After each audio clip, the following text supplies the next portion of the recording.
주시기를 부탁드리겠습니다.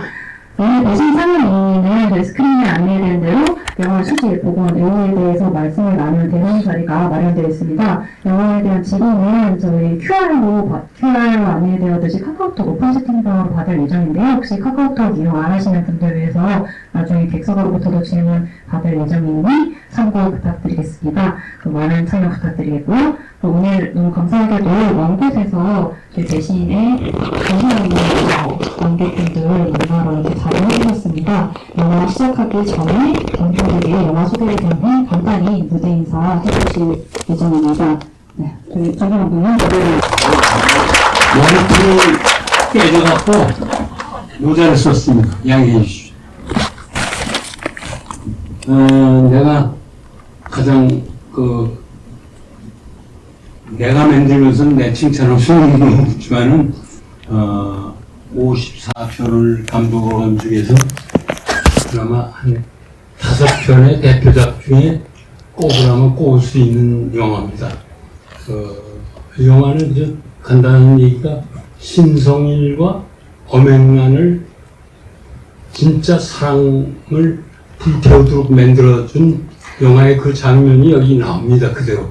그러니까 그 두 분의 그 사랑이 얼마나 고귀했으며 지냈는지, 또 그리고 우리가 보통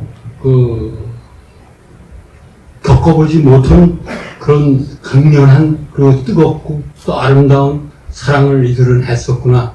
그걸 아마 느끼실 겁니다. 이건 사실 그대로입니다. 어떻게 보면 다큐멘터리 같은 그런 기분이 들 정도로 실감이 있고 현실적이고 사실적인 얘기입니다. 두 사람은 이 영화로 인해서 결혼했고 또 행복하게 여생을 보내다가 신성 씨는 이제 저 세상으로 떠났지만 엄앵란 씨는 한적 불편한 몸을 이끌고 살고 계십니다. 가장 아름다운 청춘 남녀를 보시면서 그들을 후원해 주시고 감사하겠습니다. 이 영화에서 특히 제가 말씀드리고 싶은 거는 두 사람의 영화의 음악의 스크린에서의 애인이 탄생한 것이 아니라 실질적인 현실적인 부부가 탄생했다는 사실입니다. 살면서 파란만장한 일이 있었지만 그러나 저는 이 두 사람을 지지하고 지금도 사랑합니다. 오직 이 영화에 관여한 사람이 나하고 엄앵란 씨하고 박승배라고 그 당시에 촬영 조수였습니다. 촬영 세컨 조수였다가 나중에 아주 중견 촬영 기사가 됐었는데 그분도 지금 몸이 불편해서 그런데 나오질 못합니다. 안타깝습니다.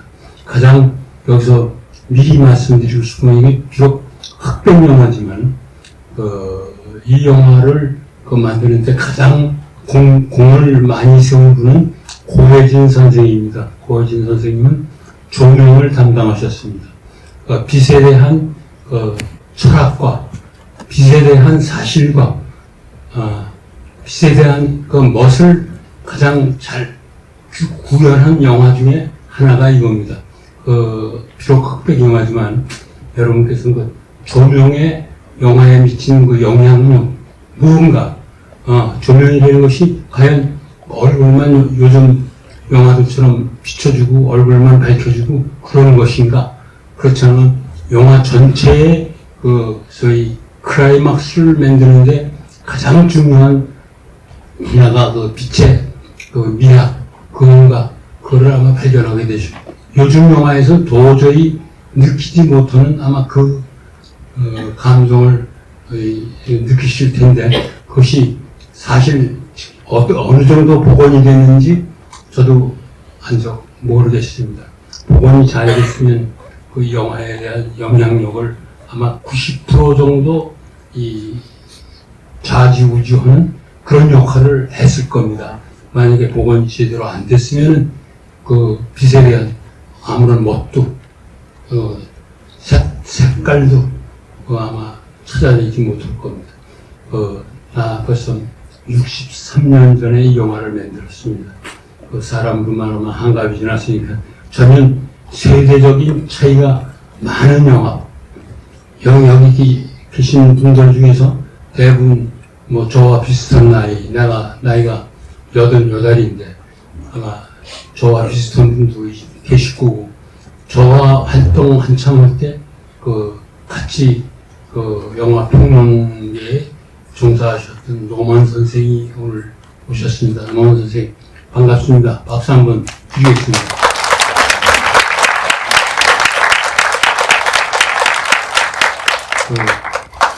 정용탁 선생 오셨습니다. 나보다는 좀 후배죠. 내 제자들도 다 금년에 다 떠났습니다. 또 동료들도 다 떠나고, 이제는 영화계에 남아있는 것이 그저 저 하나하고 윤건택이 그저 그 정도 남아있고 다들 떠났습니다. 저도 곧 떠나야죠. 서글프지 않습니다. 예. 당연한 일이니까. 예.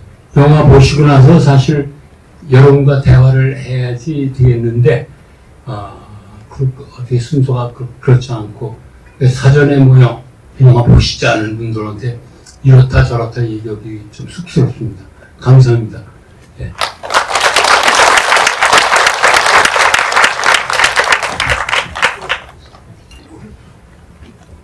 감독님 말씀 다시 한번 감사드립니다. 제가 덧붙여서 설명을 하나 드리자면, 배신을 비롯한 저희 발굴보건전에서 이제 공개하는 KBS 발굴자 같은 경우는 22년도에 수집한 작품으로 8K 스캔은 하였으나 아직 심화복원은 이루어지지 않은 작품입니다. 저희가 순차적으로 디지털 심화복원을 진행할 예정이라는 점 참고 부탁드리겠고요. 다시 한번 말씀드리겠지만 저희 영화 관람 중에는 핸드폰 꼭 종료해 주시길 부탁드리겠습니다. 끝나고 대담도 많은 참석 부탁드리겠습니다. 즐거운 관람 되시길 바라겠습니다. 감사합니다.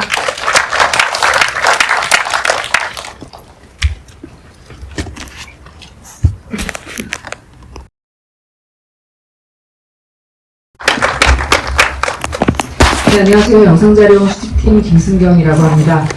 저희가 오늘 대담을 하러 나왔는데, 원래 담당자 프로그래머님께서 저희를 박수로 모시겠다고 했는데, 저희가 너무 부끄러워서 먼저 나와 앉아 있었습니다. 네.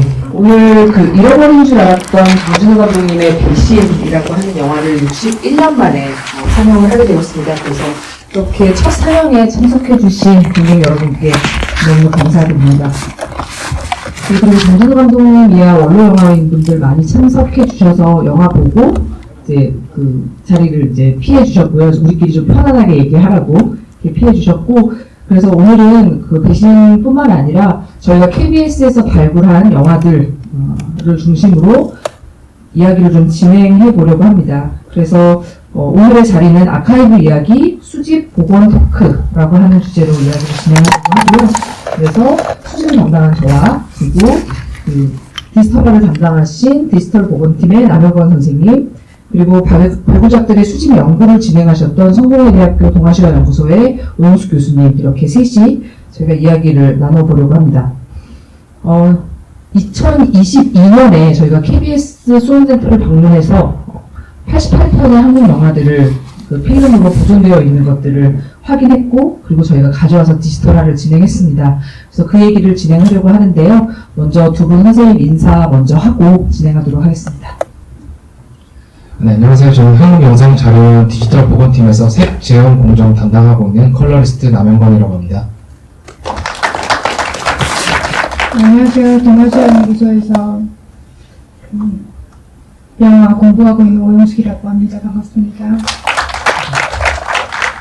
예, 저희가 먼저 QR코드 띄워드렸는데요. 아까 막 카메라를 들고 보셔서 저희 찍으시라고 순간 좀 당황했었는데, QR코드로 들어오셔서 카카오톡 방에서 저희에게 질문 남겨주시면 제가 중간중간 확인하고 질문 같이 하도록 하겠습니다. 그리고 혹시 이제 카카오톡 안 하시는 분들이 있으면 나중에 제가 손 들고 말씀하실 분 있으시냐고 한번 여쭤볼게요. 네, 한번 질문 부탁드리겠습니다. 네, 오늘의 상영작 프로그램이 이제 복원에 초점이 맞춰진 만큼 저희 원에서 진행하고 있는 복원 작업에 대한 설명을 좀 먼저 드리고, 그리고 이제 본격적으로 시작을 하려고 합니다. 여러분들 이미 보셨겠지만 복원을 통한 결과물들은 오늘 보신 것처럼 극장에서 상영이 되기도 하고 또 블루레이를 통해서 여러분들이 각자 집에서 만나볼 수 있게 발매가 되기도 하고 그리고 영상도서관 VOD나 또 고전영화 유튜브 채널 이런 것들을 통해서 이제 필름으로 있던 고전 영화들을 디지털화해서 만나게 되는데요. 일단 남영권 선생님께서 한국영상자료원에서 진행하는 디지털화 및 복원 작업에 대해서 좀 설명을 먼저 해주시겠습니다. 네, 저희 원에서 그리고 저희 디지털 복원팀에서 하고 있는 디지털 복원의 전체 공정에 대해서 간략하게 우선 말씀을 먼저 드려보겠습니다. 지금 보시는 화면이 필름 디지털화 복원의 전체 공정을 제가 파이프라인으로 표현을 해봤고요. 맨 왼쪽에서 보시면 대상작 선정부터 맨 끝에 아카이빙까지 이런 공정으로 순서대로 진행이 되고 있습니다. 우선 대상작 선정, 말 그대로 어떤 작품을 복원할 것인가를 선정하는 단계고요. 이 대상작 선정이 끝나게 되면은 이제 물리적 필름 매체, 필름을 이제 고수하고 또 세척하는 과정을 거치게 됩니다. 그 다음 이제 스캔 과정을 거치게 되는데요. 이 스캔부터가 이제 진정한 디지털 복원의 시작 단계라고 생각을 하시면 될 것 같습니다. 당연히 화면 필름 그리고 음향 필름을 디지털 파일로 전환하는 그런 스캔 과정을 거치게 되고요. 디지털 스캔이 끝나고 나면 그 데이터를 가지고 이제 화면 복원, 음향 복원을 진행하게 됩니다. 이렇게 화면 복원과 음향 복원은 말 그대로 물리적 손상 혹은 화학적 손상 등 이제 필름에 가해진 손상들을 디지털 기술로서 이제 복원을 하는 단계라고 생각을 하시면 되고요. 화면 복원은 먼지나 스크래치 등을 지워주는 작업이라고 보시면 되고, 음향 복원은 음향 필름에 있는 노이즈들을 또 제거하는 그런 작업이라고 생각을 하시면 될 것 같습니다. 이렇게 화면 복원, 음향 복원이 다 끝나고 나면 이 복원이 완료된 데이터들이 모두 색재현 공정으로 넘어오게 됩니다. 그래서 색재현, 즉 색보정 작업을 거치게 되고, 이렇게 색재현 작업까지 다 완료가 되면 디지털 버전의 필름 영화가 이제 복원이 된 채로 이제 완성이 되게 됩니다. 그리고 마스터링이라고 해서 이제 매체에 맞는 포맷으로 전환하는 과정이라고 생각하시면 되고요. 극장에서 보는 극장 상영용 포맷 또는 온라인에서 볼 수 있는 또 스트리밍용 포맷 뭐 등등의 각 매체에 맞는 포맷으로 이제 변환하는 과정을 마스터링이라고 합니다. 이것까지 다 끝나게 되면 이제 아카이빙, 보존의 단계로 넘어가게 됩니다. 예, 이렇게 한 줄로 딱 표현을 해주셨지만 사실 디지털화해서 이렇게 복원을 하는 과정이 좀 이렇게 많은 기술과 시간이 좀 필요한 작업들이라 아직 그 디지털화를 통해서 보존하고 또 소개해야 할 작품들이 많이 남아 있습니다. 저희 아직도 저희 보존고에 그런 필름들이 있고요. 필름 가치나 뭐 손상 정도에 따라서 매년 디지털화를 진행하고 있으니까 저희 복원전 할 때마다 저런 작업들을 통해서 완성되었구나라고 좀 봐주시면 좋을 것 같습니다.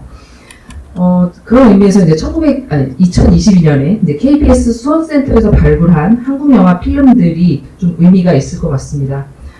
KBS에서 한국 영화를 발굴했다라고 하는 게 무슨 의미가 있지? 라고 굳이 그런 의미를 부여해야 하나라는 생각이 드실 수도 있는데요. 그런 의미에 대해서 오영수 교수님께서 잠깐 말씀해 주시겠습니다.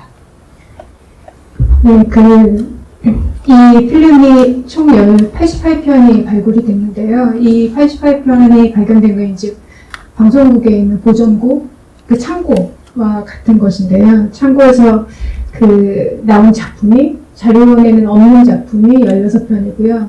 또 하나는 자료원에는 있지만 약간 불완전하거나 아니면 뭔가 상태가 안 좋거나 해서 뭔가 다른 어떤 완전본이 필요한 작품이 19편, 나머지 부분은 자료원에도 있는 것이고, 있지만 필름이 낡았거나 했을 때 대체할 수 있는 그런 작품들이에요. 근데 왜 KBS에서 발굴이 됐을까에 대해서 간단히 설명을 좀 드려야 될 것 같은데요. 그러니까 KBS 방송국이 개국했을 때가 1962년이고, 61년에 처음 시험으로 송출했을 때가 61년 12월 24일 정도거든요. 근데 그때 방송국이 처음 만들어졌긴 했지만 프로그램이 없는 거예요. 그러니까 프로그램이 미비하기 때문에 많은 시간을 사실은 방송 자체에 제작한 것보다는 기존에 나와 있는 영화로 채워야만 했어요. 그래서 처음 시험 송출했을 때부터 한국 영화를 틀기 시작했고요. 62년에 개국이 정식으로 됐을 때는 거의 그 영화가 당시 방영되었던 작품에 차지하는 퍼센테이지가 그럼 30% 내외예요. 어떤 때는 22%인 때도 있지만 어떨 때 30몇 프로 이렇게 되고요. 그리고 방송 시간으로 따지면 처음에 방송국 개원했을 때, 개국했을 때 4시간을 방송을 하면 1시간은 영화를 틀어놨다고 해요. 그리고 그 당시 개국 첫 해인 1962년에 방영된 영화가 80편에 해당되고 거기에는 뭐 로맨스 파파라든지 마부라든지 뭐 이런 그 박서방 이런 영화들, 그러니까 바로 전해나 그 전 아주 근거리에 상영을 했던 그런 영화들을 주로 틀었던 거죠. 그러면 이제 방송국이 나중에 기틀이 잡혀져서 어느 정도 완성되어 있는 작품도 많이 만들어내면서 방영 시간이 늘어나는데요. 그러니까 방영 시간이 늘어났을 때 오히려 영화가 죽는 게 아니라 더 늘었어요. 왜냐하면 시간은 늘어났는데 내보낼 수 있는 프로그램이 없으니까 영화로 채운 거죠. 그래서 64년 같은 경우는 거의 45%에 해당하거든요. 영화 상영분이. 그러니까 여기 영화사에서 방송국 쪽으로 분명히 갔던 작품들이 있을 것이고, 근데 그것들을 방송국에는 사실은 자체 아카이브가 잘 돼 있지 않아서 창고에 그냥 넣어둔 상태에 있던 것을 요번에 발견을 했고, 그것을 여기에 전달을 한 거거든요. 그러니까 여기에 나와 있는 이 당시에 KBS에서 틀어줬던 어떤 방식으로 틀어줬을까 하면, 당시 가장 공보부에서 시행했던 여론조사에서 1등을 했던 프로그램이 KBS 시네마라는 프로그램이에요. 이게 62년 개국 초기서부터 시작해서 67년까지 있었거든요. 그때 매주 일요일에는 영화 한 편을 다 보내줬고, 그리고 주중에는 이거를 2편으로 나누든가, 그러니까 2시간으로 나누든가, 왜냐면 영화가 좀 기니까. 아니면 짧으면 약간의 그걸 했던 것을 보입니다. 약간 줄이거나. 그래서 보통 심의 시나리오에 비교해도 짧거든요. 살짝씩 조금 짧아요. 그러니까 방송국 버전으로 다시 만들어서 편집한 것들이 많고, 그리고 대부분 여기에 요번에 수집된 영화들 보면 멜로드라마가 되게 많아요. 그리고 시대극이 좀 있고, 그리고 액션물도 있고 스릴러 미스테리물도 있긴 한데 약간 멜로적인 어떤 페이소스가 좀 가미된 작품들이 주로 있죠. 그래서 이 시기에 우리가 보존하지 못했던 그런 영화들을 새로 발굴했다라는 의미 말고도 조금 더 의미 영역을 좀 넓혀보자면, 헐리우드 같은 경우는 이미 영화 시스템이 다 만들어진 다음에 방송국이 만들어졌고, TV 방송의 포맷이 영화를 모방하면서 간 것이 좀 많기도 한데, 한국 같은 경우는 이게 한국 영화 황금기 시절, 그러니까 아직 장르라는 시스템이 만들어지지 않은 상태에서 뭔가 만들어가려고 할 때 방송국에서 같이 이제 틀어주면서 갔던 것이기도 하거든요. 그래서 이게 TV에서 나오는 드라마와 한국 영화의 성장이 서로 뭔가 상호 교호하면서 발전해 나갔던 것이 아닐까? 그 발전 과정들을 주고, 그래서 어떻게 장르를 만들어가는 과정에서 어떤 식의 서로의 상호작용이 있었을까를 좀 예측하는 그런 것이 연구적인 어떤 의미도 있을 것 같습니다. 네, 말씀해 주셨듯이 방송국과 그리고 영화가 서로 상호작용하면서 이제 이렇게 발전해 나갔을 것이다라고 얘기하셨는데요. 제가 잠깐 수집 과정에 대해서 설명드리려고 하는데, 저희가 KBS 수원센터를 방문해서 작품을 확인하면서 의심이 들었던 것이, 영화와 똑같은 드라마도 있었고 라디오 드라마도 있었기 때문에 이게 정말 영화일까? 라고 하는 의문을 갖고 일단은 시작을 했었습니다. 잠깐 보시면 저희 수원센터 방문한 이야기를 잠깐 들려드리려고 합니다. 1961년, 그러니까 실질적으로 1962년에 KBS가 개국을 했을 때, 16mm 필름의 카메라로 이제 뉴스나 드라마 같은 것들을 찍었고, 그런 필름들이 수원센터에 남아 있었습니다. 그래서 저희가 방문을 했고 지하에 있는 보존고에 들어갈 수 있었습니다. 저희는 필름을 보존하기 위해서 0도 이 정도의 굉장히 낮은 온도를 유지하고 있는데요. 여기 수원센터는 그런 정도는 아니었고 10도에서 15도 정도. 그래서 비디오 매체와 그 필름 매체가 좀 같이 공존할 수 있는 그런 상태의 필름 보존고를 가지고 있었습니다. 그래서 사진의 오른쪽 사진을 보시면 오른쪽 사진의 왼편에 이렇게 서랍처럼 되어 있는 것이 8mm 필름들을 이렇게 조그만 상자가게 넣어서 이렇게 보존하고 있는 형태였고요. 그리고 오른쪽에는 우리 뭐 큰 서가나 뭐 이렇게 있듯이 거기 이제 필름을 보존해 놓은 상태였습니다.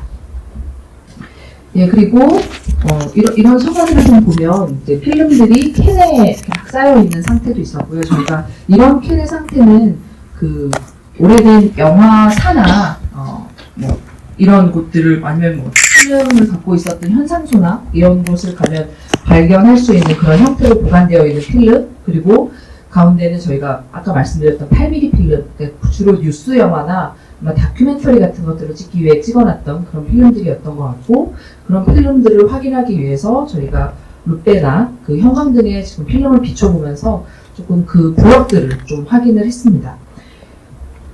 예, 그리고 저희가 좀 보여드리고 싶었던 부분이 바로 이 장면인데요.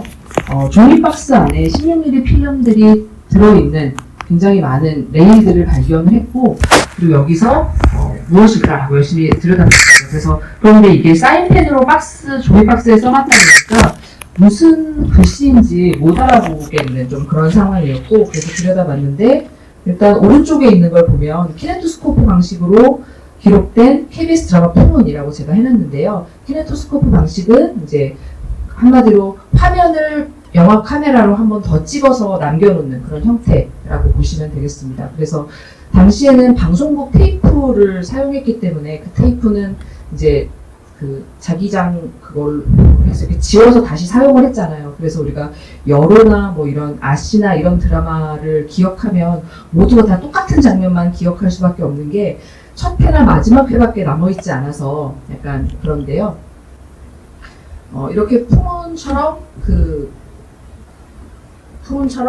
이 작품들은 이제 다시 영화 필름으로 남겨둬서 이제 저희가 계속 볼 수 있게 그렇게 남겨놨습니다. 그래서 지금 풍문은 디지털화를 해서 유튜브에서도 좀 볼 수 있는 그런 상태로 되어 있고요. 그래서 혹시 찾아보시면 이순재 선생님이 대원군으로 나온 풍문을 찾아보실 수 있을 겁니다. 그래서 이렇게 드라마가 남겨져 있는 경우도 있었고, 그리고 왼쪽에 보시면 또 종이박스에 더 글씨를 알아볼 수 없을 정도의 그런 상태로 이제 필름들이 좀 있었습니다. 그래서 뭐 하나의 필름이 아니라 한 제목이 한 4개 정도의 필름으로 남아 있었는데요. 보시면 잘 안 보이실 것 같아서 저희가 박서방이랑 돼지꿈이라고 하는 그 필름의 그 박스를 제가 사진을 찍어 놓은 것이고요. 이 두 작품은 물론 저희가 이미 갖고 있는 필름이긴 하지만 이렇게 발견했습니다. 그리고 그 위에 조그만 네모 안에 KBS 극장이라든가 추억의 영화라든가 영화 극장이라든가 아니면 KBS 시네마라든가 이런 식으로 대제목들이 좀 적혀 있어서 드라마와는 달리 이게 영화구나 라고 좀 판단을 할 수 있었습니다. 그래서 내용물을 일단은 보지 않고 그 88편을 좀 챙겨서 일단 저희가 이관을 했으면 좋겠다라고 이제 이야기를 했고요. 그리고 그렇게 이 중에서 이제 저희가 리스트를 와서 이제 리스트를 확인하고 뭐 그런 과정들을 좀 거쳤습니다. 여기 저희가 그 필름 담당자와 또 디지털 담당자, 그리고 저희 수집 담당자, 그리고 원장님까지 모두 총 출동해서 다 같이 박스를 읽으며 하나하나 이렇게 좀 뽑아왔던 그런 기억들도 있고, 또 그 앞에 생선구이집 가서 맛있게 먹었던 역시 방송국 앞이 좋구나 뭐 이런 얘기를 하면서 먹었던 기억도 있습니다. 네, 이런 것들을 이렇게 그 영화를 가져왔을 뿐만 아니라 저희가 많이 보지 못했던 김구 선생의 김구 선생님의 그 장례식 장면 같은 것들을 찍은 필름도 발견을 해서 그런 것도 또 디지털화하고 저희와 함께 이렇게 보존하고 있는 그런 MOU도 맺었고요. 그래서 앞으로 KBS와 저희가 계속 또 발굴을 해서 더 많은 작품들을 좀 찾을 수 있기를 바랍니다. 그래서 조만간 KBS가 저에게 한 번 더 문을 열어서 어서 오세요라고 얘기해 주셨으면 좋겠습니다. 예, 이렇게 필름을 이관받아서 저희가 본 필름들은 모두 다 흑백 필름입니다. 이 영화가 상영될 때는 분명히 컬러가 개발된 후였고, 그리고 컬러로 상영된 영화들이 기록에 분명히 있음에도 불구하고 이게 다 흑백이고요. 여러분들 다 짐작하시다시피 당시에 TV가 아직 흑백이었기 때문에 저희가 칼라가 된 게 80년 그쯤이잖아요. 그래서 그 방영 환경에 맞춰서 또 방영 35mm, 그러니까 그 상영을 위한 35mm 필름이 아니라 16mm로 좀 축소를 해서 이렇게 흑백으로 인화한 형태였습니다. 예, 그래서 그 앞서서 디지털화와 그 복원 과정에 대해서 간략하게 설명을 해드렸는데 그 왜 컬러리스트가 흑백 영화를 설명하는데 여기 와서 앉아 있나라고 하는 의문도 좀 드셨을 수도 있을 것 같아요.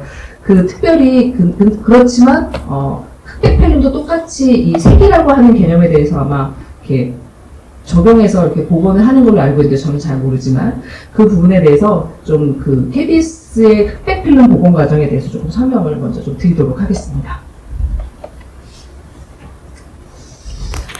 네. 그 필름을 디지털로 복원하는 것뿐만 아니라 상업 영화나 드라마 등의 색 보정에서도 가장 중요한 요소로서 색 보정 작업을 할 때 고려해야 되는 것들이 있는데요. 굉장히 많은 것들이 있지만 가장 중요한 세 가지에 대해서 제가 말씀을 좀 드려보겠습니다. 화면에 보시는 것처럼 밝기, 콘트라스트, 채도 이 세 가지를 이제 컨트롤하는 가장 주요한데요. 흑백 영화라고 하면 그 이름에서 알 수 있듯이 흑과 백, 그러니까 컬러가 없는 흑과 백으로만 되어 있는 색상을 가지고 있는 영화라고 보시면 되는데 이 흑과 백이 밝기, 컨트라스트, 채도 중에서 이 채도 부분이 없다고 생각을 하시면 됩니다. 컬러 영화 같은 경우는 이 밝기, 컨트라스트, 채도에서 이제 채도가 있는 상태인데 흑백 영화 같은 경우는 채도가 없는 무채색이라고도 하죠, 저희. 그래서 채도가 없는 상태의 화면이라고 보시면 되고요. 그러면은 이 흑백 영화와 컬러 영화를 색 보정을 함에 있어서 그럼 채도가 없으니 컬러 영화보다 흑백 영화를 색 보정하는 게 더 쉬운 거 아닌가? 고려해야 될 것이 하나 없어졌습니다. 그런 생각을 이제 하실 수도 있는데 제가 아까 밝기, 콘트라스트, 채도 이 가장 중요한 세 가지를 말씀을 드렸는데 밝기, 채도, 콘트라스트라던가 콘트라스트, 밝기, 채도가 아니라 제가 순서를 밝기, 콘트라스트, 채도라고 한 이유가 있습니다. 그 이유가 뭐냐면 인간이 가장 민감하게 반응하는 순서대로 요소를 제가 적어 놓은 것입니다.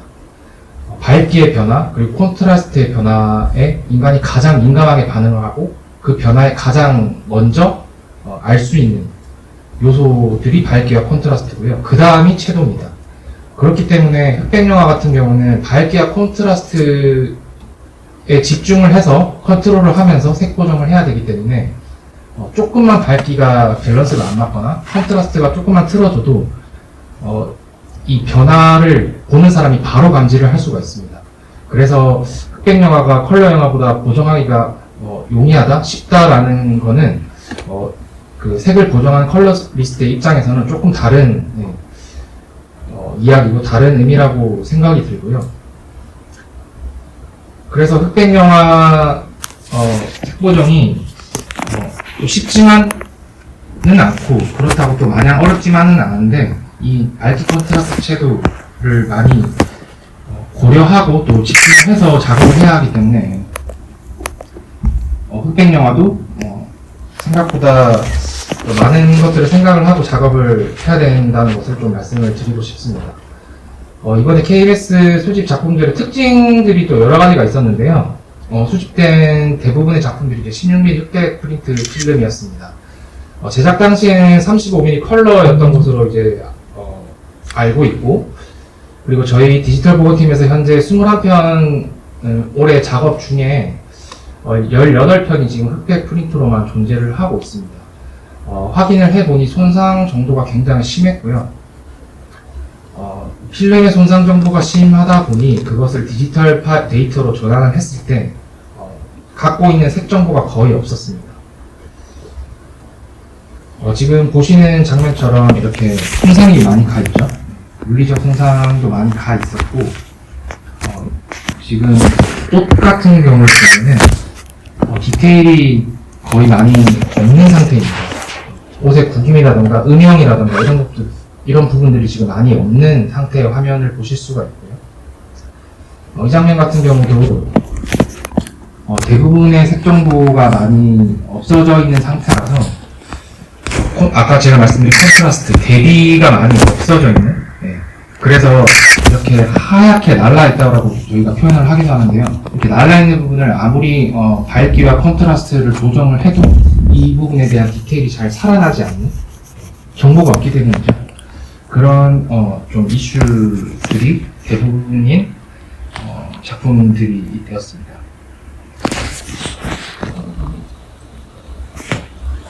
네, 지금 흑백 필름이지만 그 어떤 콘트라스트 같은 것들을 고려해서 이제 그 복원을 해야 되는 저희 그런 상황이고요. 그리고 사실 저도 수집을 진행해서 프리뷰 파일을 보면서 이거 지금 프리뷰 파일인데 오른쪽에 이렇게 까맣게 보이는 부분은 사운드가 함께 붙어 있는 그런 상태입니다.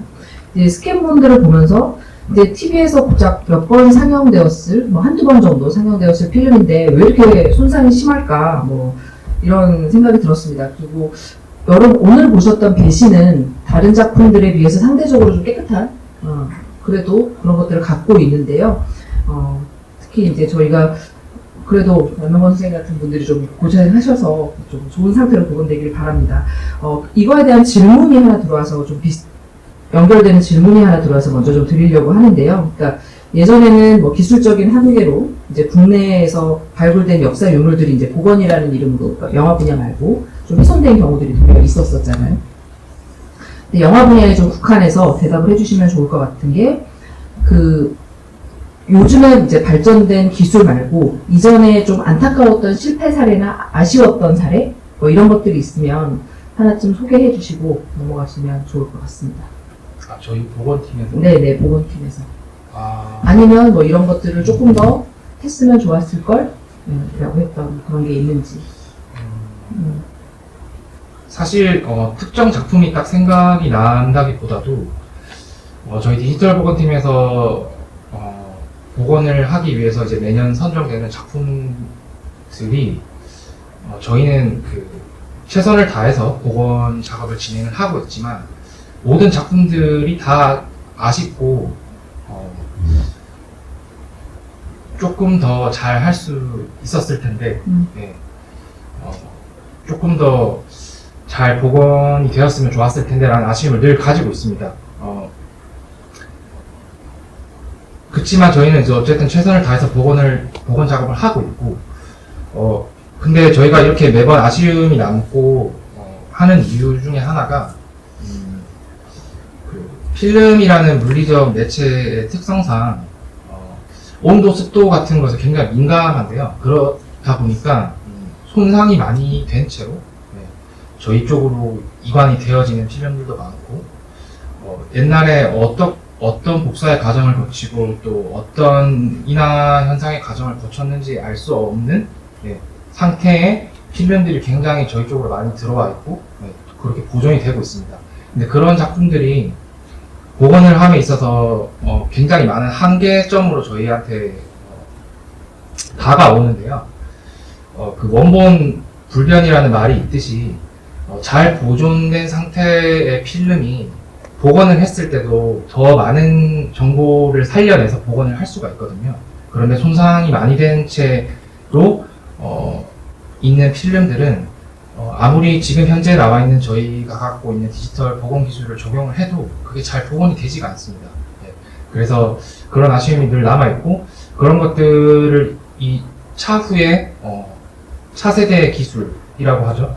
새로운 어떤 기술들이 나와서 그게 복원에 적용돼서 그런 손상이 심한 필름들도 잘 복원이 될 수 있다면 좋을 텐데, 지금 현재로서는 그런 아쉬움이 좀 많이 남아있는, 그리고 매 작품마다 그런 아쉬움을 갖고 작업을 한다는 점을 말씀을 좀 드리고 싶습니다. 네.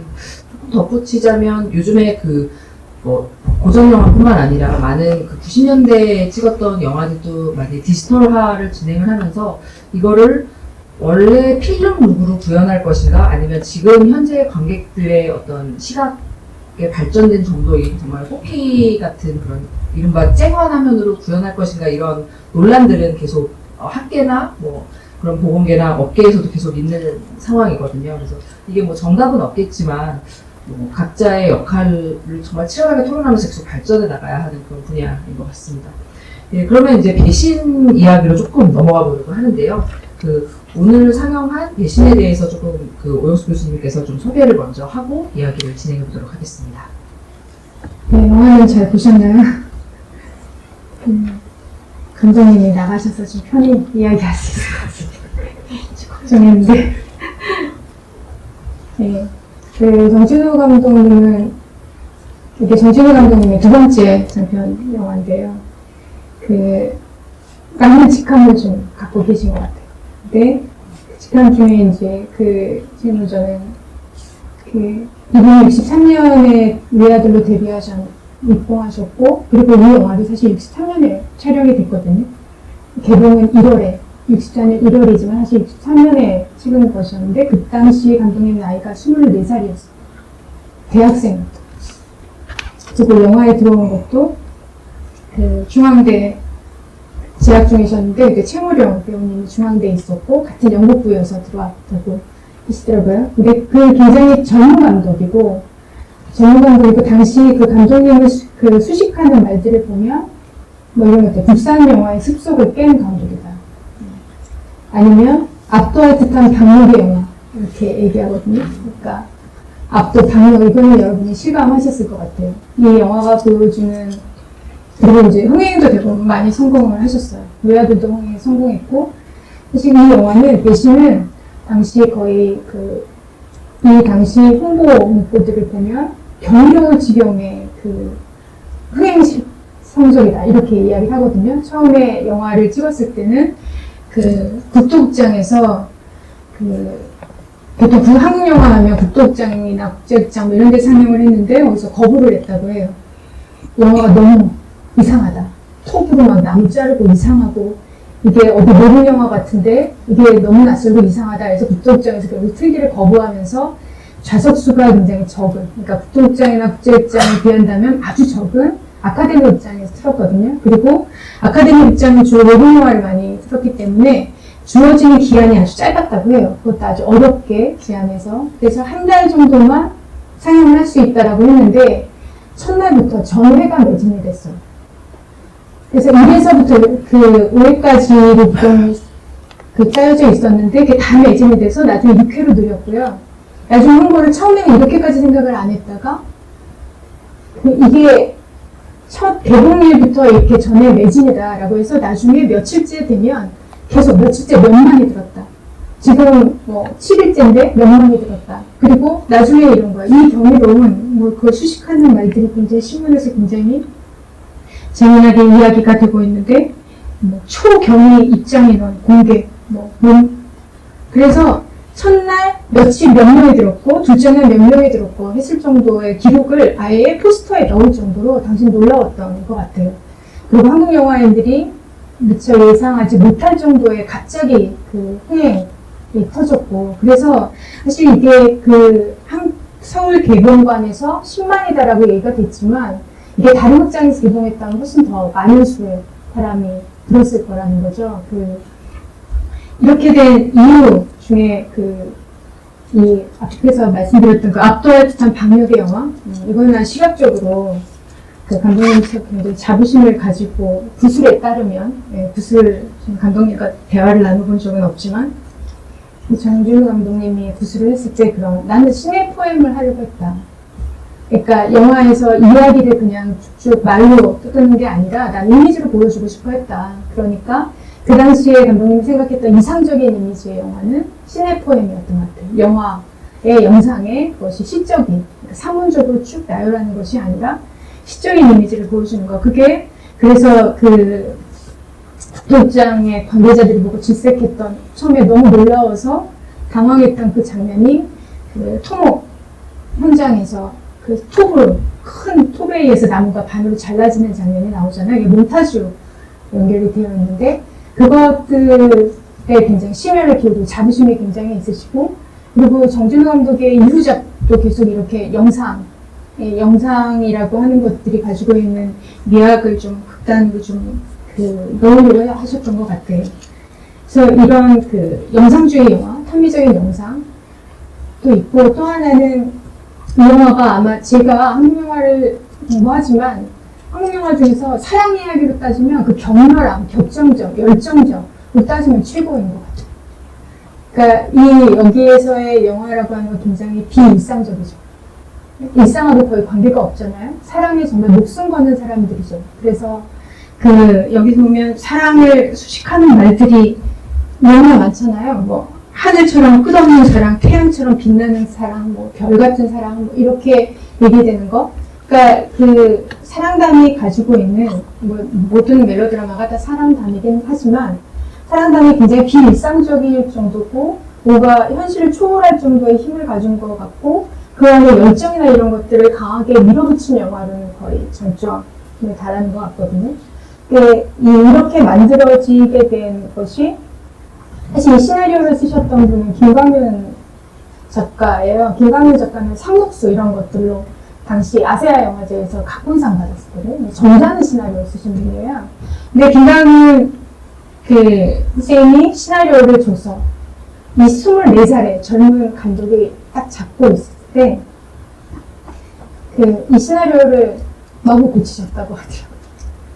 준대로 찍는 것이 아니라 워낙 시나리오를 심의서류에서 보면 시나리오 신청했을 때 줄거리들이 있잖아요. 근데 그 기본은 좀 가지고 가는 것 같지만 그 디테일에서 마구 바꾸는 거예요.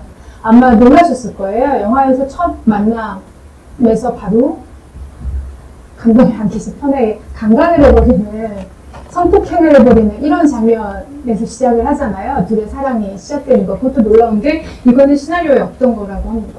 워낙 김광윤 작가가 만들었을 때는 플라토닉한 사랑을 생각하면서 둘이 하는 그런 거였고 또 김광윤 근데 갑자기 플라토닉한 러브를 굉장히 결정적인 시와 관계를 맺고 그 다음에 갑자기 아주 뜨거운 사랑으로 가는 것으로 변경을 시켜 놓으셨고요. 또 하나는 처음에 시나리오 신청했을 때 주인공은 최무령이었어요. 최무령 배우였는데 역할이 어떻게 되냐면 영화에서 황해가 기억나세요? 황해가 토목회사 사장이잖아요. 그리고 그 위에 장동희가 더 대회장님이잖아요.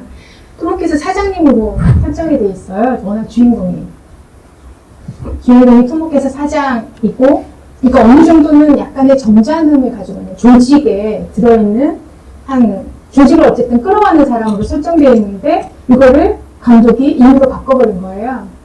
황해라는 다른 사장을 만들어 놓고 당시 아낌없이 수련가로 갑자기 그 신성희 배우가 뜨고 있었거든요. 그러니까 신성희를 데려다가 이게 사장이 아니라 행동대장으로 만들어버린 거죠. 그러니까 비정규직, 폭력적인 비정규직으로 만들어버린 거. 그리고 이런 식으로 그 스토리를 이게 최무룡 사장의 역할인 최무룡에서 신성희로 오니까 갑자기 청년 영화가 돼버린 거죠. 그리고 고아 청년이라고 하는 거, 물론 최무룡이 처음에 설정되었을 때도 고아 출신이라는 것이 있지만 사장과 이 행동대장은 너무나 다르잖아요. 그래서 조직이나 아니면 뭔가 권위적인 어떤 시스템 바깥에 있는 존재로 만들어버리면서 이게 청년이라고 하는 구도가 확 다가오게 영화가 만들어진 거예요. 그 다음에 이게 고상한 어떤 사랑이 아니라 굉장히 격정적인 사랑이 되고 그 죽음의 과정이나 아버지와 부딪히는 과정도 훨씬 격하게 만들어지게 된 거죠. 근데 이런 영화의 틀이 관객에게 엄청난 호응을 받으면서 이게 60년대 영화에서 자주 목격이, 그 이후에 영화에서 자주 목격이 되는 게 목숨 건 사랑이거든요. 그러니까 내가 이전의 사랑은 죽을 수도 있어요. 죽고 뭔가 희생당할 수도 있는데 외부의 힘에 의해서 그런 것이라면 여기에서는 갑자기 자살을 하는 거예요. 근데 자살이라는 건 굉장히 모형적인 의미죠. 왜냐면 내가 순전히 피해자나 희생자로 있지 않고 내가 그것들을 내 삶을 내가 주체적으로 선택하겠다라고 하는 표현일 수도 있고 이런 것들을 통해서 뭔가 다른 이게 이런 목숨 건 사랑이라고 하는 것, 비일상적인 사랑, 굉장히 격렬한 사랑, 사랑 자체 때문에 모든 관계로부터 절연되는 주인공. 그러니까 이 영화에서는 나를 아버지처럼 어쨌든 키워줬던, 전쟁 고아였던 나를 키워줬던 사랑에 대한, 은하에 대한 배반. 그리고 모든 관계로부터 떨어져 나오는 거, 절연하는 거, 이런 것들이잖아요. 뭐, 그래서 완전히 고립될 수도 있는 것인데, 그런 식의 관계들로부터 절연되는 사랑, 고립된 사랑, 그렇지만 이 사랑 자체를 뭔가 그 절망이 아니라 그것들을 믿고 사랑을 통해서 맨 마지막 끝에 가면 완전히 시를 쓰신 시가 나오는데, 생사를 넘어서 사랑이 시작되는 거야. 영원히 길목에 들어선가. 이렇게 얘기해서 사랑이라는 것은 이렇게 죽음이랄까 사랑을 이렇게 적적으로 한 것이 있나 싶은데 나중에 많은 영화들이 이것들을 따라하기 시작하는 거죠. 이게 먹힌다라고 생각을 했던 것 같아요. 그래서 이게 50년대의 사랑은 자기 욕망에 충실하기도 하지만 생활적인 감각이라든지 뭔가 세태라든지 이런 게 연결이 돼 있었거든요. 근데 60년대 영화는 훨씬 격해요. 그러니까 이런 격한 사랑의 어떤 원형 같은 것들을 제공한 영화에 해당된다라고 생각이 듭니다. 네. 그리고 이게 이 영화 가지고는 강렬함이 얼마나 강했냐면 당시 에피소드를 하나 말씀을 드리자면 그 64년 그러니까 이 영화가 개봉되고 한 달만 개봉을 할 수가 있었다 그랬잖아요. 그리고 나서 이제 서울에 있는 2차 극장들로 갔는데 당시 신설동 로타리의 동부극장이라는 곳에서 21살의 여대생이 죽어 있는 거예요. 시체를 발견을 했어요. 그때 경찰이 처음에 이제 뭐 조사를 하기 전에 일단 그 신문 그 뉴스에 나오는 거는 아마 배신을 보고 쇼크받아서 자살한 것이 아닌가라는 그 경찰의 소견이 뉴스에 올라올 정도로 이 영화가 우리는 지금 너무 격한 것들에 익숙해 있지만 한국 영화의 그 당시 수준으로 보면은 그 이 이미지의 힘과 더하기 그 감독이 그 더욱더 자기 젊은 시기에 패기로 밀어붙였던 그런 사랑의 절대적인 사랑과 격한 사랑과 죽음의 이야기가 당시 관객에게 줬던 영향이 엄청 컸던 것으로 당시 그 기사나 이런 것들에서 확인이 됩니다. 네, 저도 이 영화 처음 보면서 그 첫 장면에서 이렇게 절벽에서 떨어지는 장면 봤을 때 갑자기 멈춰서 컴퓨터 고장났나라고 순간 잠깐 생각을 했었거든요. 그러니까 당시 한국 영화를 보면 그런 장면이 없을 거라고 생각을 했었는데 또 이 영화 보면서 이렇게 약간 그 굉장히 속도감 있는 전개라든가 멜로드라마임에도 불구하고 그런 그 몇몇의 장면들 그리고 감독님께서도 늘 언급하시는 그 이들의 사랑이 이루어질 수 없기 때문에 나무가 톱으로 잘리는 그런 목재 회사의 설정들 이런 것들이 굉장히 강렬하게 다가오는 것 같습니다. 그리고 또 그 감독님께서 오늘 좀 일찍 오셔서 또 KBS 나쁜 놈들 말해서 얘기하셨는데 그 산장에서의 러브씬이 저희는 이제 두 사람이 패치카 앞에 있는 장면까지만 봤잖아요. 근데 그 뒤에 더 격정적인 장면들이 조금 더 많이 찍었다. 그래서 그것도 굉장히 감독님의 표현대로라면 시네포엠적인 느낌으로 이미지적으로 이 둘의 사랑이 얼마나 그 정말 이 불타오르는 그 피치카의 불처럼 그렇게 타오르고 있었는가를 표현해주는 장면이 있었다라고 얘기를 하시더라고요. 그래서 그 필름을 찾으라고 얘기하셨는데 못 찾을 것 같고요. 그거를 잘 봐야죠. 그 아까 신문기사에 그 여대생이 그랬던 게 저희 영화에서 보고 없어서 제가 사실 말씀을 안 드렸는데요. 기사 내용은 그거예요. 배신의 그 정사씬이 나오는데 그걸 보고 쇼크받아 자살한 것 같다는 것이 사실은 기사의 내용이거든요. 근데 영화에 너무 매끈하게 연결이 돼 있어서 그래서 감독님한테 여쭤볼까 했는데 너무 매끈한데 그렇게 했는데 아마 그 당시 KBS에서 발굴된 영화들의 많은 경우가 미성년자 관람 불가거든요. 이 영화도 마찬가지였고요. 그러니까 이게 전체 관람가가 될 수밖에 없는 TV에서는 많이 삭제됐을 것 같습니다. 그걸 여쭤보고 싶었는데 네네. 잘렸군요. 그리고 그 영화 상영 전에 그 중앙정보부의 이종찬 씨가 이 영화를 보고 너무 잘 만들었으니 한 장면도 자르지 마라 라고 해서 극장에서는 그대로 상영될 수 있었다라는 말씀까지 오늘 좀 해주고 식사를 하러 가셨습니다. 나가지 추가로 하나 까먹었는데 당시 이 영화하고 외화들을 오시마나 기사라고 일본의 감독 있잖아요. 감독, 좌파 감독이라고 해서 우리나라에 한동안 좀 금기시됐던, 박정희 정부 때 금기시됐던 그 감독이 있는데 이 사람이 본 거예요. 한국에서 이걸 보고 그래서 신태양이라고 하는 일본의 잡지에 길게 비평을 쓴 거예요. 그러면서 한 말이 한국의 미래의 최고의 감독이 될 것이다. 이 영화가 지금 그 얘기 말씀할 때 회차 수가 어마어마하거든요. 지금 로케이션 촬영이 많잖아요. 그래서 워낙 그 회차 수가 그 당시에 한국 영화는 20이나 30회 나가거든요. 근데 이거는 80회인가 70회를 나갔어요. 7, 80회 갑자기 헷갈리는데, 그러니까 어마어마하게 그 바깥에서 찍는 것에 힘을 기울였고 비를 그렇게 좋아하셔서 비를 내리게 오시마나 기자가 특히 비장면에 대해서 쓰면서 이 영상에 감탄했다는 이야기를 전해 들었습니다. 제작자분이 되게 후덜덜하면서 제작비를 내주셨다는 얘기도 해주시긴 했고요. 거의 제작비가 한 두세 배 더 들었다고 들으셨습니다. 제가 감독님이 계시면 못할 질문을 하나 준비를 했었는데, 사실 우리가 배신을 이렇게 잘 기억하지 못하는 이유가 사실 필름이 없어서이기도 하지만, 배신보다 한 달 후에 개봉한 맨발의 청춘이라고 하는 영화 때문인 것 같아요. 그러니까 맨발의 청춘이 정말 그 시대에 어마어마한 데이트를 기록하면서 한 달 전에 개봉했던 배신이 약간 그 신엄 콤비의 그 작품이 살짝 묻히고, 이제 신성일 엄앵란 콤비를 탄생시킨 맨발의 청춘, 이렇게 안에 수식어가 붙었는데요. 이렇게 감독님 안 계신 김에 이제 한 달 사이에 개봉한 이 두 장면의 이 두 작품에 대해서 분위기 한번 이렇게 비교를 해주시면 어떨까라는 생각이 좀 듭니다. 예, 우리한테는 맨발의 청춘이 훨씬 유명하고 자살? 이건 맨발의 청춘에서 나왔는데 이렇게 얘기가 되는데요. 혹시 이거 어느 게 선우가 먼저일까 했는데 제가 결론 낸 거는 배신이 먼저이고 배신이 먼저이다라는 결론을 낸데요. 이 배신은 이 촬영이 시작이 된 게 8월이에요. 63년 8월에 시작했는데 개봉을 왜 1월에 했냐면 이게 제작자가 볼 때 아까 말씀드린 제작비도 너무 많이 들어갔는데 시나리오는 김강윤의 시나리오를 썼는데 이거 다 뜯어고치 네 맘대로 화가 난 거예요. 그래서 뭐라고 하니까 정준호 감독이 그걸 때려치고 딴 영화 찍으러 왔어요. 국경선. 네, 국경선을 찍으러 가셨던 그것도 이상한 역사물처럼 보이지만 사실 사랑 이야기긴 하거든요.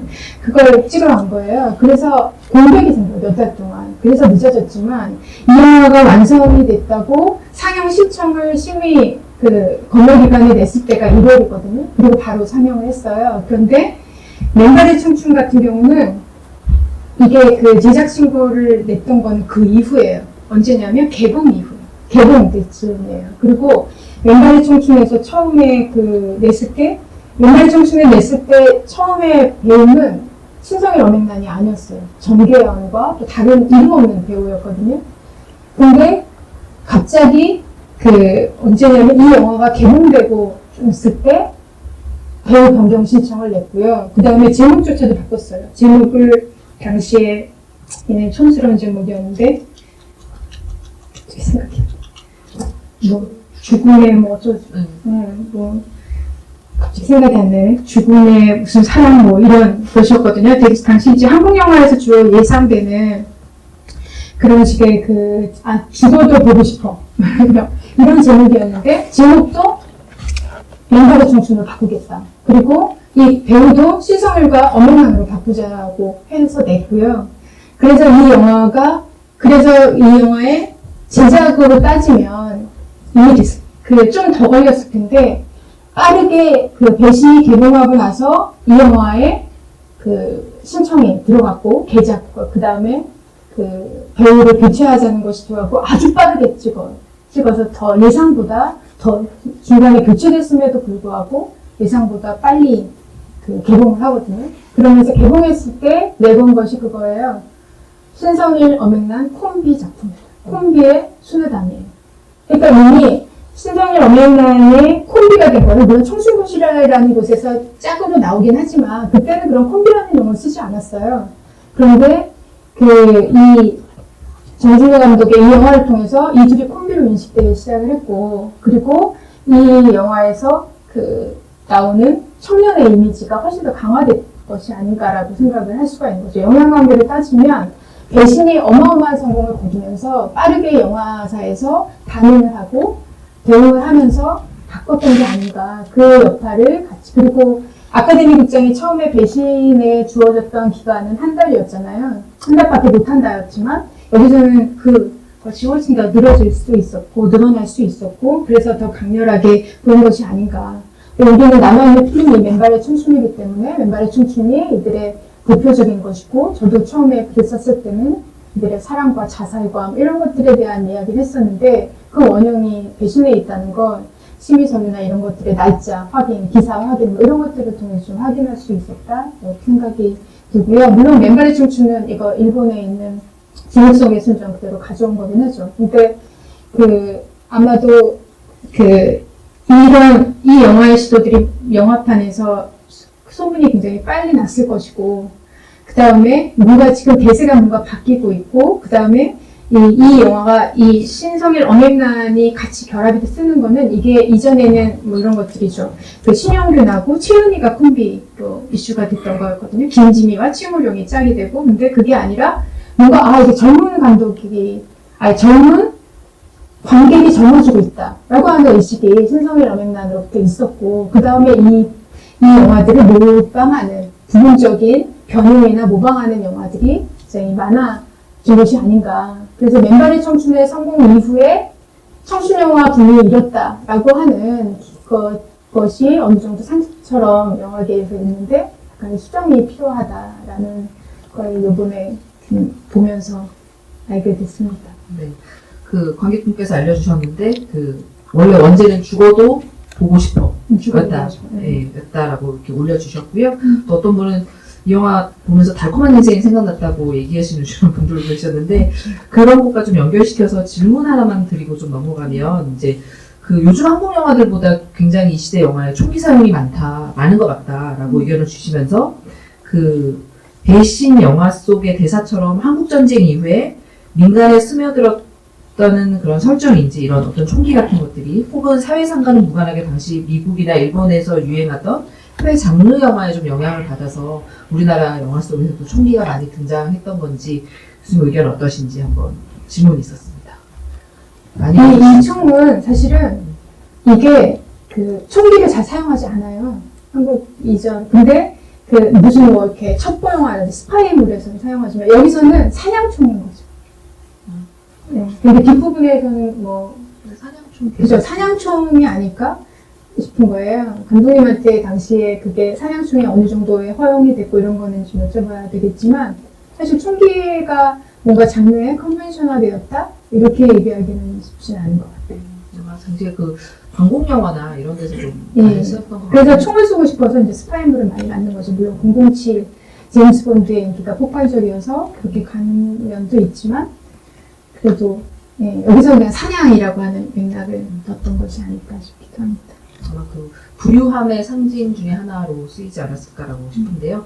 자, 그럼 조금 이제 다른 얘기로 넘어가서 이제 1950년대부터 세계 영화사적으로 이제 장르 분화뿐만 아니라 기술적인 그런 화면에 대한 발전도 많이 이루어집니다. 당연히 아시겠지만 50년대부터 와이드 스크린이 이제 많이 만들어지게 되는데 우리나라에서도 1958년에 이강천 감독의 생명이라고 하는 작품 저희가 유출됐습니다만 시네마스코프 첫 영화로 기록되어 있습니다. 배신도 상영 기록에는 시네마스코프로 되어 있고요. 그리고 저희가 감독님을 모시고 이 영화를 처음에 이제 디지털화해서 시사회를 했을 때 감독님께서 이거 비스타비전으로 찍었던 것 같아 라고 얘기를 하시더라고요. 그러니까 시네마스코프 아니었던 것 같아. 비스타비전은 1.85도 얘기거든. 조금 더 이렇게 가로로 긴 그런 건데 그래서 보건팀하고 같이 확인을 해봤던 기억이 나요. 선생님 아시죠? 네. 그런데 보건팀의 결론은 이제 아마 시네마스코프였던 것 같고 이게 35mm 필름을 16mm 필름으로 축소 인화하는 과정에 장면들의 손실이 생기면서 감독님도 약간 저렇게 안 찍었는데 저 화면 사이즈 아니었는데 라고 생각을 하셨을 것 같습니다. 그래서 특별히 KBS 작품이나 16mm 필름들이 갖고 있는 화면비 이슈에 대해서 잠깐 말씀해 주시면 좋겠습니다. 네. 이번에 수집된 KBS 작품들의 가장 큰 이슈 두 가지를 꼽으라고 하면 아까 처음에 말씀드렸던 손상이 심한 걸로 인한 정보값이 부족했던 점이 하나가 있고 그리고 두 번째가 지금 말씀드린 화면비 이슈가 있습니다. 앞에서 말씀해 주셨다시피 제작 당시 35mm 필름으로 제작을 했었으나 16mm로 축소 복사하는 과정을 거쳤을 것으로 저희가 추정되고 있습니다. 그 과정에서 화면의 위, 아래 또 양옆 부분들이 많이 잘려 나간 것으로 저희가 보여지고 있습니다. 앞에서 보여드렸던 이 장면들을 보시면 위아래 부분에 이렇게 층이 나 있는 것들을 볼 수가 있는데요. 이게 이제 축소 인하를 하는 과정에서의 생긴 이제 이슈로 보이고요. 그렇다 보니까 원래는 위아래 그리고 양옆에 더 많은 부분의 화면이 촬영이 됐을 것으로 보이나 이렇게 축소되는 과정에서 이 화면의 상당 부분들이 많이 날아간 것으로 저희가 지금 보고 있습니다. 그런데 어쨌든 이 영화가 시네마스코프 2.39대1 화면비의 작품이기 때문에 저희가 복원을 할 때 시네마스코프 화면비를 적용을 하게 됐을 때 어떤 문제가 생겼냐면 좌우 부분이 더 많이 잘려나가는 그런 이슈가 있었습니다. 그래서 저희 복원팀 내부에서 이렇게 화면이 굉장히 많이 잘려나가는데 크랍을 했을 때 이걸 화면비에 맞게 복원을 할 것이냐 아니면은 이 부분을 최대한 잘려나가지 않게 가뜩이나 많이 잘려나갔는데 그래서 더 많이 잘려나가는 것을 방지하기 위해서 어떻게 하면 좋을까라는 이제 내부 논의가 좀 있었고요. 의견이 좀 분분했습니다. 2.39대 1의 시네마스코프 화면비에 맞게 가야 된다라는 의견과 그리고 축소하는 과정에서의 이미 손실된 장면들이 화면 부분들이 있을 텐데 그것들을 2.39대 1이라는 화면비에 국한해서 작업을 하면서 더 많이 우리 손으로 더 많은 화면들을 날려야 되는 건 아닌 것 같다라는 또 의견이 있었고요. 근데 이게 어떤 의견이 맞고 틀리고의 문제는 아니었던 것 같고 어떤 식으로 복원을 할 것인가를 이제 결정하는 그런 논의 단계였습니다.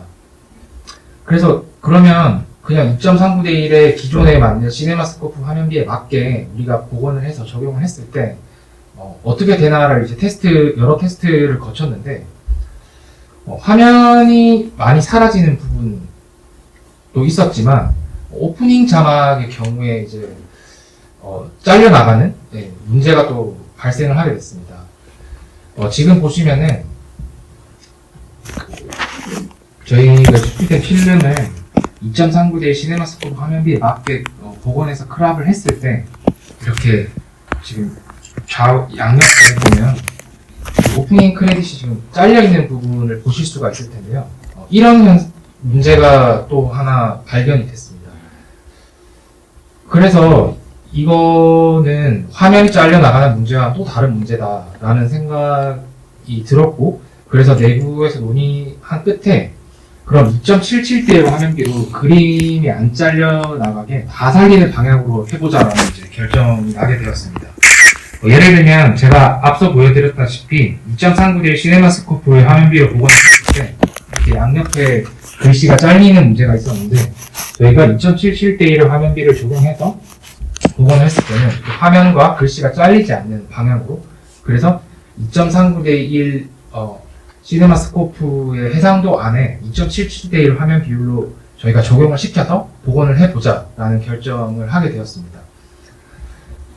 이런 이제 화면비 이슈를 통해서 저희가 복원을 우리가 하는 것에 대한 어떤 의미 또 우리가 그 복원을 하는 것에 대한 방향에 대해서 생각을 좀 해볼 수 있었는데요. 저희가 복원을 할 때 갖고 있는 어떤 대원칙이라고 할까요? 그런 것들이 있는데 원본을 훼손하지 말 것 그리고 개봉 당시의 상태를 최대한 많이 보존해서 복원을 할 것이라는 어떤 그 원칙이 있는데 그런 원칙을 저희가 최대한 지키면서 그리고 이것이 활용되었을 때 대중에게 공개가 되었을 때 더 많은 정보 그리고 제작 당시에 가지고 있었던 여러 가지 것들을 더 많이 보여드릴 수 있는 그런 방향으로서의 또 복원이 또한 또 맞는 방향이 아닐까라는 생각을 또 하기도 했었고 그래서 이런 이슈들이 또 하나 둘씩 앞으로도 생겨날 수도 있고 아닐 수도 있겠지만 생겨날 때 있어서 저희가 복원을 함에 있어서 또 어떤 방향으로서의 목표를 갖고 또 방향성을 갖고 복원을 해야 될 것인가에 대해서 또 생각을 하게 되지 않을까라는 생각을 갖고 있습니다. 네, 여기서 질문이 또 하나 들어왔는데요. 그러니까 저희가 좀 계속 화면비 얘기만 하고 있는데 아마 저희가 16mm, 35mm 막 계속 얘기를 하니까 이거에 대한 차이를 조금 정확하게 한번 알려주시면 좋겠다라는 이야기를 했어요. 그래서 8mm 필름, 16mm 필름, 35mm 필름의 차이점에 대해서 한번 설명해 주시면 좋을 것 같습니다.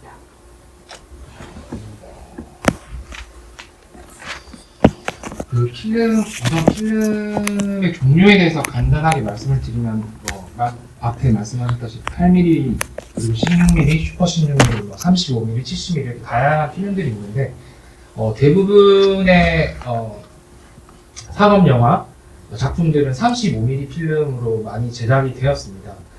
지금 보시는 것처럼 이 필름에는 이제 퍼포레이션이라고 하는 부분이 있는데, 일단 16mm와 35mm에 한해서 간단하게 설명을 드리면, 35mm 필름 같은 경우는 이 퍼포레이션 4개의 구멍에 하나의 화면이 찍히는 구조로 제작이 되고, 그리고 16mm 같은 경우는 보시는 것처럼 이렇게 퍼포레이션이 2개의 한 화면이 찍히는 이런 구조의 차이를 일단 우선 보실 수가 있고, 그리고 8mm나 이제 그 슈퍼 16mm 같은 경우는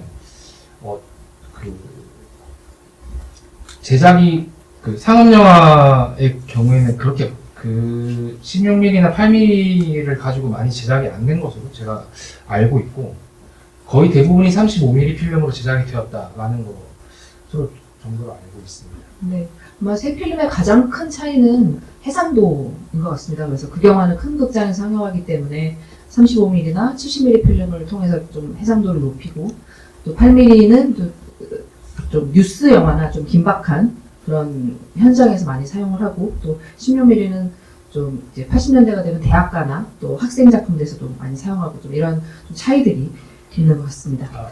네. 해상도 얘기가 나와서 짧게 말씀을 드리면, 저희가 디지털 복원을 할 때 이 35mm 필름을 기준으로 했을 때 과연 어느 정도 해상도까지 저희가 커버를 해서 허용되는 범위에서의 해상도가 최대가 어느 것이냐라고 했을 때, 지금 현재로서는 6K, 6K 정도의 해상도로 이제 최대한 복원을 할 수 있다는 정보가 있는데, 16mm 같은 경우도 저희가 지금 저희 원에서 대부분 다 4K로 해상도로 복원을 하고 있습니다. 그런데 35mm 필름을 4K 해상도로 복원을 했을 때가 복원을 하는 것에 있어서 가장 좀 적절한 정도의 해상도라고 생각이 들고, 16mm 같은 경우도 이제 4K로 복원을 했을 때 큰 문제는 없지만 35mm만큼의 어떤 좀 적절한 수준의 효과를 보일 것인가라는 것에 대해서는 조금 이제 논의가 필요한 부분인 것 같기도 합니다.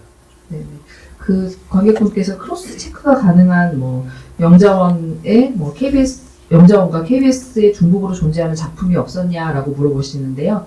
지금 저희가 말씀드리고 있는 작품들은 저희가 보유하고 있지 않은, 그래서 연립사편이 없어서 비교할 수 없는 필름들이고, 또 한 제가 숫자가 정확하게 기억 안 나는데 한 17편 정도는 저희가 불안전판으로 보유하고 있었습니다. 사운드가 없다던가, 아니면 일부 건수가 유실되어 있다던가, 아니면 어떤 부분이 너무 훼손돼서 영화를 확인할 수가 없다던가, 또 그런 작품들이 또 있고, 나머지는 이제 한 50여 편은 저희랑 자료원에 있는 작품들이에요. 아마 들어보면 아실 만한 마부라든가, 자매의 화원이라든가, 이런 작품들은 저희가 그 중복 체크를 당연히 할 수 있고요. 그거는 조금 후반부에, 그러니까 몇 년 후에가 되겠죠.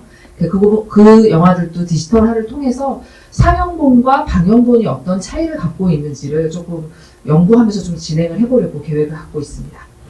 네, 그러면 이제 관객분들에 대한 질문 좀 받으려고 하는데요. 혹시 카톡으로 질문 안 하신 분들 중에 질문이 있으신 분이 있으신가요?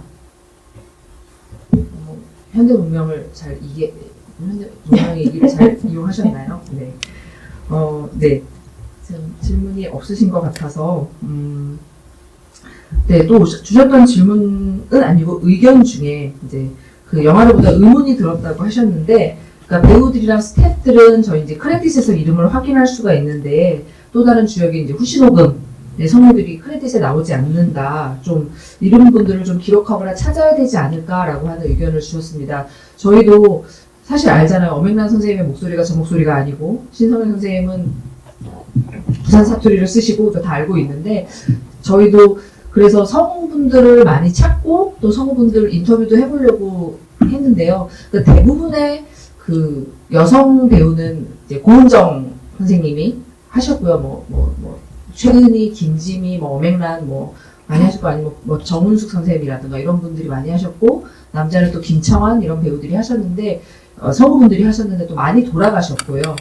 또 성우라는 직업이 조금 그 경제적으로 쉽지 않다 보니까 또 TV가 많이 생겨나고 그리고 이제 KBS 극회나 이런 데서 전속 성우들을 뽑다 보니까 이 프리랜서 성우들이 또 해외로 이민을 많이 가셨습니다. 그래서 저희가 이렇게 사실 몇 작품 빼고는 찾을 수 없는 게 대부분이에요. 그래서 사실은 저희가 2009년쯤 고은정 선생님 구술을 하면서 고은정 선생님 작품들은 그 성우를 하셨던 작품들은 기록을 해놨는데 그 이외에는 조금 찾기가 좀 힘든 것들이 많이 있다. 하지만 신성일은 누가 했다더라, 누구는 뭘 했다더라라고 하는 정도는 좀 찾을 수 있습니다. 그리고 그 아주 그 단역 배우들 중에 자기 목소리로 꼭 그 후시 녹음을 했던 배우들도 있거든요. 그래서 돌아가신 김지영 선생님 같은 분은 60년대부터 한국 영화 많이 출연하셨는데 한 장면이 나오시더라도 꼭 자기 목소리로 녹음하셨어요. 그래서 고전 영화 보실 때 김지영 선생님이 등장하시면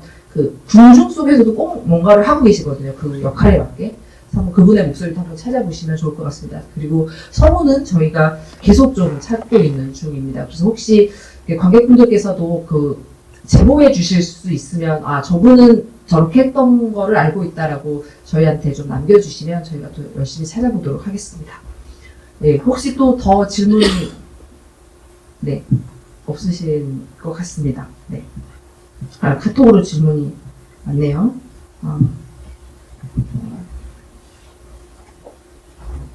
네. 네. 놀란 감독 같이 필름 촬영의 경우 촬영 후 복원 과정과 같은 후속 작업으로 개봉이 되는 건가요? 라는 질문을 하셨는데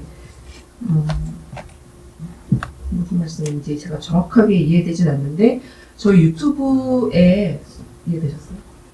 유튜브에 저희가 복원 과정 전후를 이렇게 비교한 유튜브를 올리기도 하거든요. 네, 혹시 홍화쌤 이게 그 놀란 감독 같은 경우는 이제 필름으로 촬영을 많이 한다고 알려져 있죠. 근데 복원이라는 과정과는 조금 이제 결이 다르다고 저는 생각을 합니다. 저희가 하는 복원 작업이라는 것은 기존의 필름으로 만들어져 있던 영화를 디지털로 복원을 하는 개념인 거고, 놀란 같은 감독이 이제 하는 방식의 필름 촬영은 애초에 디지털 이제 개봉을 생각을 하고 있지만 그 매체 원소스를 필름으로 사용을 하겠다라고 하는 개념의 제작 방식이기 때문에 복원이라는 과정과는 조금 결이 다른 것 같고요. 하지만 그것들을 디지털 스캔해서 색 보정을 거치고 이런 과정들은 아마 똑같다고 생각을 하시면 될 것 같습니다. 네. 네, 더 질문 없으시면 저희 조금 이제 1시간이 지나서 또 질문을 하셨네요. 네. 네. 이건 저희 마무리 멘트로 해드릴 거였는데, 일단 저희 앞으로 한 6작품, 그러니까 저희가 이번에 KBS에서 발굴한 작품 중에 6작품을 이제 이번 발굴 보건전에 상영을 하는데, 앞으로 상영될 작품들에 대해서 오성수 선생님께서 마지막으로 좀 설명을 해주시고, 마무리 인사까지 좀 부탁드리겠습니다. 시간이 얼마나 남나요? 금방 되죠? 급하진 않습니다. 예, 이번에 16편 발굴이 됐는데, 상영작은 6편이죠. 오늘 배신 보셨고요. 5편 간단히 말씀드리면, 이게 지금 60년대 상영했던 영화들이어서, 60년대 멜로드라마가 어떤 것인가, 이게 50년대 영화를 보시면 아실 거예요. 굉장히 차이가 나거든요. 그러니까 여기서 아까 말씀드린 것처럼, 배신에서 보여준 것처럼, 관계를 절연하고, 그리고 죽어가는, 죽음이 자주 등장하는 그런 멜로드라마의 시작을 알려주는 것으로 어머니의 힘이라는 영화가 있어요. 60년인데요. 안희철 감독은 이 북한에서 영화 제작소에서 다큐멘터리 만드는데 참여하고 했던 인데, 이제 남쪽으로 내려와서 이 식민지를 배경으로 만든 모성 멜로드라마예요. 여기서 보면 부잣집 아들이 기생과 특히 이제 60년대 드라마에서 정말 중요한 건 타락한 여성이 많이 나온다는 거예요. 비생이라든지 파월이라든지 마담이라든지 이런 화류계 여성이 나오는 게 60년대 멜로드라마의 큰 특징인데, 그래서 이제 그런 것들을 본격적으로 보여주죠. 약간 심파극적인 것이기도 하지만 그 결혼하면서 아버지로부터 절연되고 그리고 이 사람 미술학도였다 부잣집 도련님이 기생과 만나서 사랑하니까 아버지와 절연되고 결국 병사하거든요. 너무 돈이 없고 해서 그러니까 혼자 아이를 낳아서 키우던 여자가 나중에 시아버지에게 아이를 보내고 뭐 이런 식의 모성 멜로드라마가 이게 60년대 시작을 뭔가 알리는 거겠구나라는 생각 드실 것 같고요. 서울로 가는 길 같은 경우는 이병일 감독의 영화예요. 반도의 봄에서부터 시작해서 이분이 한국 영화 최초로 해외 영화제 수상한 정말 실력파 감독이기도 하고 유학파 감독이기도 하고, 그런데 뭐 시집가는 날하고 자유결혼으로 굉장히 50년대 다움을 막 보여줬던 분이신데 이미 60년이 되니까 이제 멀로가 됐잖아요. 그때 전쟁 멜로드라마를 찍어요. 근데 이게 그 전쟁 멜로드라마죠. 서울로 가는 길이.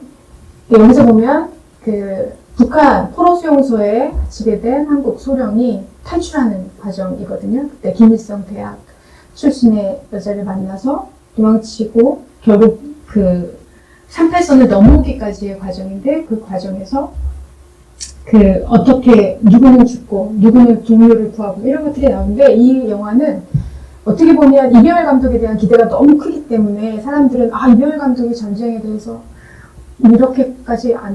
이렇게밖에 뭐 이런 식의 약간의 실망도 있긴 했지만, 이거는 당시 한국 영화에 대한 정리가 제대로 되지 못하고 또 검열돼 있는 상황에서 쉽진 않았을 것 같고요. 근데 다른 한국 영화, 뭐 두고온사나 이런 것들에 비하면 훨씬 추상적인 게 덜해요.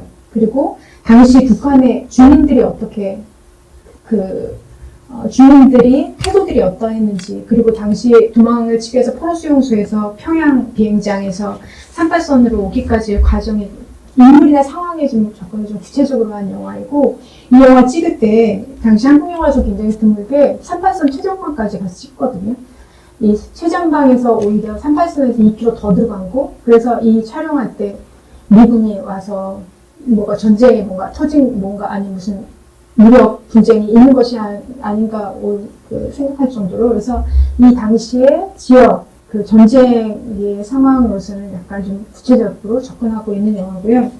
잃어버린 사람들 같은 경우는 황순원 단편소설 가지고 영화한 건데, 여기서 보면 마찬가지 60년대요. 사랑이 어떤 것이어야 되는지, 어떻게 될 수밖에 없는지를 보여줘요. 그러니까 사랑 때문에 가족이 잃고, 그리고 친구 잃고, 자기 스승을 모든 관계를 다 절연하고, 여자와 가난한 집 여자와 도피하다가 결국 죽어가는 영화이거든요. 그러니까 이런 영화를 보면 60년대에 왜 이렇게 했을까라는 생각하시면서 볼 수 있을 것 같고, 특히 이 잃어버린 사람들 찍은 전조명 감독은 이게 베테랑 카메라 감독 출신이세요. 굉장히 잘 찍은 분이셔서 이 영화를 보면 약간 감각적인 영상미 아니면 뭐 시적인 영상이라고 보통 일컬어지는 그래서 당시로는 수준작이라고 평가받았던 작품이어서 보시면 또 다른 흥미 가지고 보실 수 있을 것 같습니다. 그리고 노메어 블러바드 같은 경우는 이 경우는 정말 배한 척 해가지고 어떻게 좀 행복하게 살려고 하는 정말 가난한 평범한 부부가 해안가에 사는 부부가 이 꿈이 산산박살이 나는 과정을 그려주고 있거든요. 어떻게 보면 그래서 당시 뭔가 꿈꾸던 소박한 것이 얼마나 이루어지기 힘든 것인가에 대해서 이야기한 김기 감독 영화였고요. 그 다음에 성녀라는 영화는 이게 69년도 영화인데요. 이 경우는 정연이의 같은 제목의 소설 가지고 영화를 만든 건데, 우리가 보통 이거는 정연이 감독의 당시 굉장히 인기 있던 베스트셀러 감독이었고, 이 소설이 나왔을 때, 성녀라는 것이 나왔을 때 처음부터 나오자마자 센세이션을 했거든요. 자기 자전적인 이야기를 한 것이다.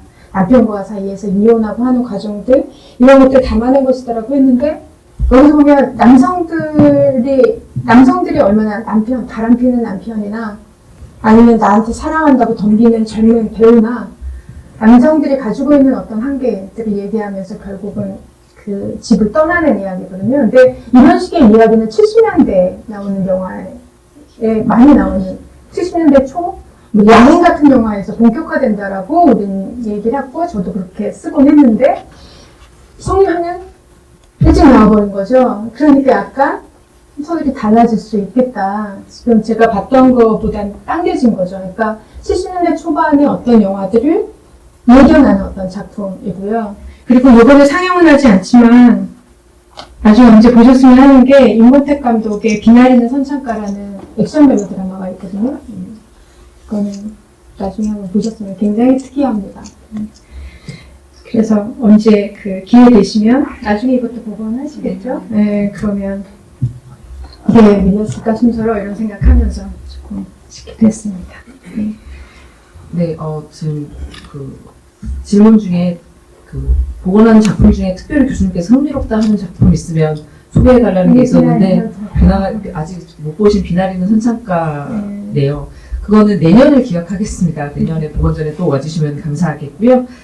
사실 이 작품들이 뭐 한 편을 선택하기가 그렇게 멜로드라마를 바탕으로 하고 있지만 뭐 그 30년대, 40년대 그 무대극을 배경으로 한 것도 있고 또 소설을 배경으로 한 것도 있고 이렇게 되게 다양한 베이스에서 출발한 작품들이라서 이렇게 다 관심을 갖고 좀 봐주셨으면 좋겠습니다. 그리고 교수님 고전 영화 추천해 주시면 최애라고 누가 한 분이 쓰셨는데 그거는 잠깐 좀 이따가 생각해 보셨으면 딱 한 편만 이따가 뭐 얘기해 주셨으면 좋겠고요. 그리고 남영원 선생님께서 이제 마지막으로 KBS 발굴 영화 디지털 그 진행 정도 어느 정도 진행되고 있는지 조금 마지막으로 인사해 주시면서 말씀해 주시면 좋겠습니다. 네. 저희가 수집된 KBS 작품들을 앞으로 한 5년 정도 계속 복원을 진행을 할 예정이고요. 미보유 한국 영화들이 이제 저희 쪽으로 수집이 됐다는 거에도 저는 되게 큰 의미가 있다고 생각을 하지만, 저희 디지털 복원팀의 이제 기술을 다루는 또 팀장님이야 또 팀원들은 또 궁금한 점이, 저희가 오리지널 네거티브를 가지고 있는데, 디지털화되지 않은 작품들, 이번에 16mm로 수집된 작품들이 좀 굉장히 궁금한 점들이 있습니다. 몇 가지가 있는데, 아까 앞에서 말했던 그런 이슈들이 우리가 가지고 있는 오리지널 네거티브와 또 비교를 해볼 수 있는 점.